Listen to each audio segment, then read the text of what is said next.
Good evening. The death toll among British armed forces in Afghanistan reached an unwanted milestone tonight.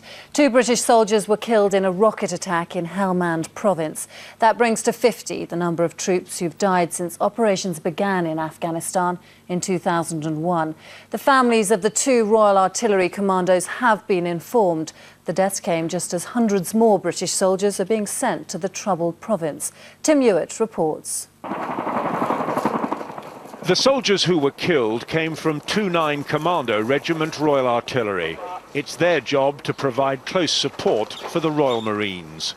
The men lost their lives in a rocket attack in Helmand province in southern Afghanistan. The head of the British task force there said it was a deeply saddening blow. Helmand province and the area around the town of Sangin has proved hostile territory for British troops in Afghanistan. These were paratroopers filmed by ITV News during a clash with the Taliban there last year. 1,400 more British soldiers will shortly be sent to Afghanistan, and today's news is another painful reminder of the dangers they will face. There were angry demonstrations against foreign troops in another part of the country. It followed a Taliban suicide bomb attack on an American convoy. 16 civilians were killed, at least 8 of them when the Americans opened fire. There'll soon be 7,700 British troops in Afghanistan facing an increasingly determined and an increasingly dangerous enemy in the Taliban. The latest soldiers to be killed have not yet been named, but their families have been notified.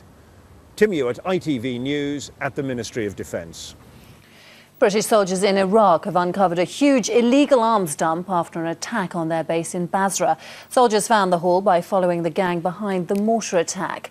Elsewhere in Basra, British troops backing up Iraqi forces helped uncover evidence of torture during a raid on a police detention centre there.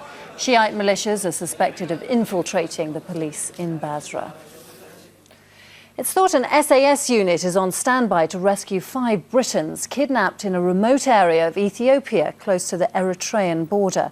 Diplomatic efforts to locate the 5 tourists who vanished in the hostile Afar Desert on Thursday have so far failed, but will continue through the night. The Eritrean government has strongly denied an accusation by Ethiopia that its soldiers took part in the kidnapped.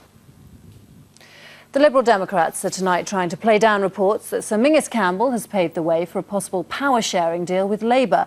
Many people thought the Lib Dem leader was hinting at this in his keynote speech to the party's spring conference in Harrogate by leaving out electoral reform from a list of challenges to Gordon Brown. Britain needs a government that's prepared to reduce inequality. Britain needs a government that will uphold the rule of law. Britain needs a government that will preserve our traditional freedoms. Britain needs a government that will take on the challenge of climate change.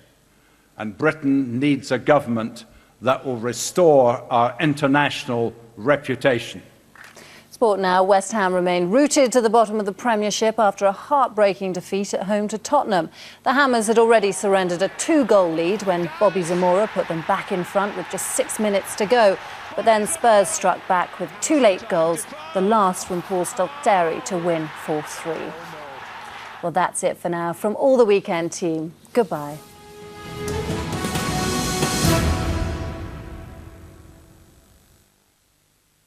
ITV National Weather, sponsored by Powergen.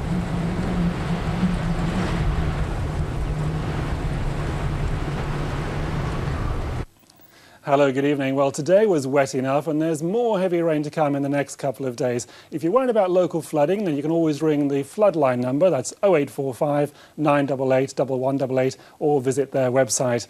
As I say, there's been heavy rain around today. It's still going on in central and eastern parts. It will gradually clear away from the east overnight, leaving some clear spells, but also quite a few heavy showers to come through the night. And it's staying very windy, especially up in the north and west. But it's not cold. Temperatures above freezing tonight, 3 or 4 at lowest. And then tomorrow, well, there'll be some bright spells. The best bit of weather during the morning in the east, I think. Even then, there'll be showers developing. Later in the day, more wet and windy weather arrives in the west, comes along for us all tomorrow night. Positive energy from Powergen. Barbecue weather in Croydon? Oh, yes!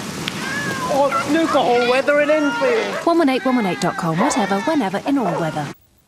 Hello again. Well, we're going to see the rain clearing away as the night wears on, and tomorrow we're left with a mixture of bright spells and scattered showers. But let's quickly have a look at the bigger picture.